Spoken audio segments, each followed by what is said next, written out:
Bonjour Sophie Lapierre, nous sommes au salon World Efficiency. Vous êtes exposante avec votre société Alterea. Est-ce que vous pouvez nous expliquer sous la forme d'un petit pitch ce que fait votre société qui existe déjà depuis quelques années maintenant? Oui, merci. Donc on est effectivement ravis aujourd'hui d'être sur le stand partagé de l'ADEME International, World Efficiency, pour pouvoir présenter nos solutions. Donc Alterea, c'est un bureau d'études spécialisé dans l'efficacité énergétique des bâtiments. On est aujourd'hui 160 personnes au sein de ce bureau d'études, donc on est aujourd'hui un acteur important dans ce domaine. On est maître d'œuvre tout corps d'État sur des projets de réhabilitation ou de construction neuve avec forte valeur ajoutée et performance énergétique au cœur du projet. Ça fait 13 ans aujourd'hui qu'on a créé Alterea avec mon mari Alban Lapierre et aujourd'hui on est présent un peu sur toute la France au travers de 6 agences, donc notre siège social à Nantes, une grosse agence parisienne et puis ensuite Lille, Bordeaux, Lyon et tout récemment Strasbourg sont les dernières agences qu'on a pu créer. Aujourd'hui, nos clients principaux sont les ouvrages publics, tout ce qui est collectivité, à qui on adresse aussi des prestations sur leur stratégie développement durable au travers des plans climat. Et puis une grosse partie aussi des clients sont des bailleurs sociaux, l'habitat social, avec toute la problématique sur la précarité énergétique et la requalification de leur parc. C'est des choses qu'on adresse quotidiennement. Est-ce que vous attendez beaucoup de, pardon, je coupe un peu la parole, de la campagne en fait de communication sur la rénovation énergétique du bâtiment et ce plan qui est important, que Nicolas Hulot donne en impulsion, vous en attendez quoi? Comment pensez-vous que ça va véritablement prendre corps? Nous, ça prend déjà corps. On surfe sur la réglementation actuelle et sur les obligations et c'est vrai que ça porte notre activité. On a une croissance qui, depuis 13 ans, est toujours très importante, mais sur ces 3 dernières années qui est vraiment très, très forte, plus 30% en 2017, plus 50% en 2016. Et en 2018, on a un budget qui est budgété à plus 50% également. Donc avec encore une soixantaine de recrutements en France. Donc c'est vrai qu'on est porté par toute cette dynamique autour de la réhabilitation énergétique et les obligations qui vont avec.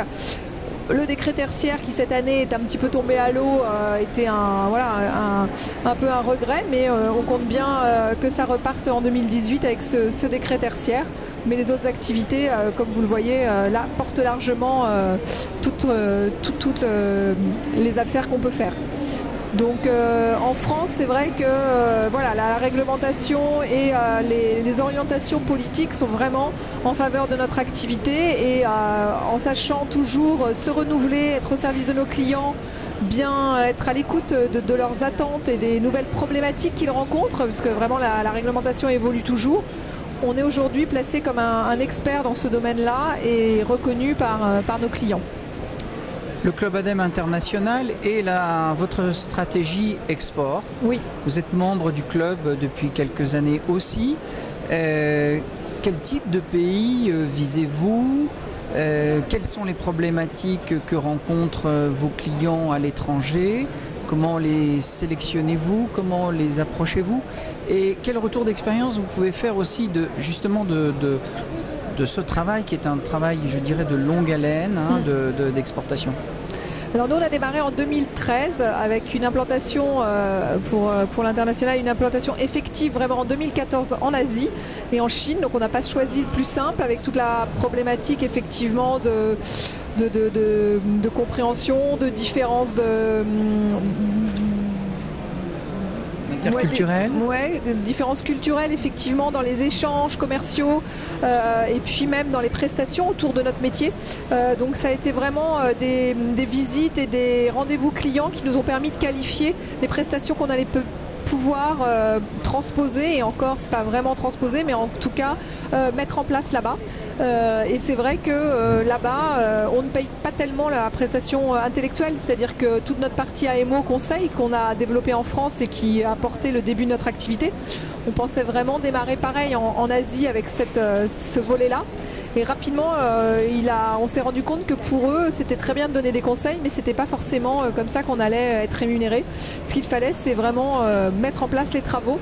Voilà, proposer des solutions c'est bien, mais si on les met pas en œuvre, bon bah ça reste un conseil qu'on leur donne, voilà. Donc on a très rapidement mis en place des travaux qu'on pouvait réaliser à moindre coût, parce qu'évidemment ils partaient pas non plus dans des grosses réhabilitations comme on peut voir en France, donc plutôt des travaux avec un retour sur investissement qui est très rapide, sur par exemple révision de tout leur éclairage, l'isolation, des choses comme ça.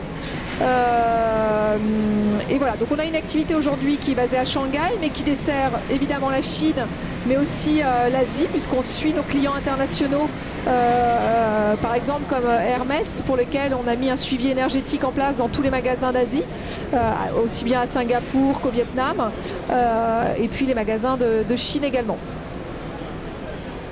Le travail export vous a-t-il fait découvrir une nouvelle dimension de votre métier? On parlait effectivement du dialogue sur les normes et sur les échanges même de ce qu'attend le client ou de ce qu'il comprend, mais qu'est-ce que ça vous a apporté de plus d'aller à l'étranger?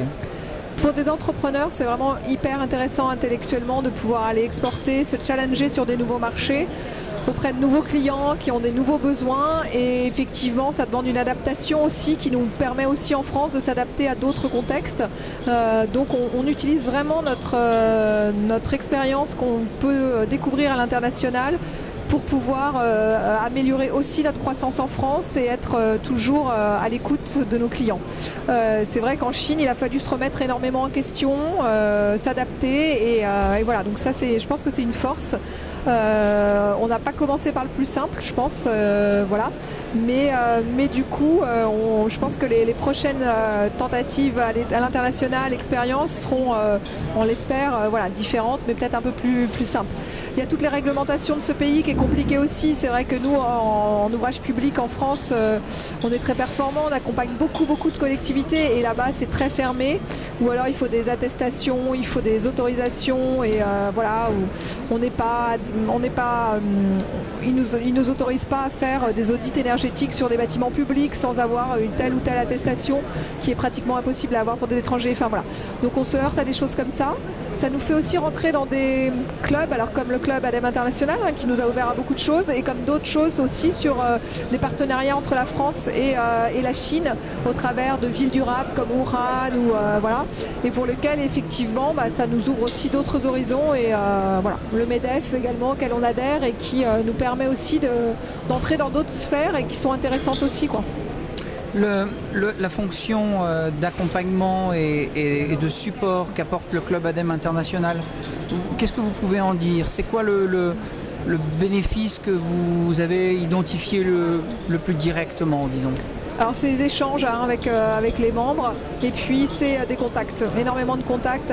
Grâce à Olivier Chazal, on est mis en relation voilà, sur place, dans les pays, ou alors en amont avec des gens qui pourront nous apporter des choses. Voilà, on a fait partie de la délégation de Pierre Gattaz, on a voilà, des choses comme ça. Et ça, sans être membre du club ADEME International, voilà, c'est plus compliqué d'être au courant de toutes ces choses-là. Et c'est vraiment du networking qui est très intéressant. Sophie Lapierre, merci beaucoup. En tous les cas, bonne chance dans votre plan de croissance exponentielle. C'est clair. Et puis bravo en tous les cas, et merci beaucoup au nom du club ADEME. Merci. Merci à vous.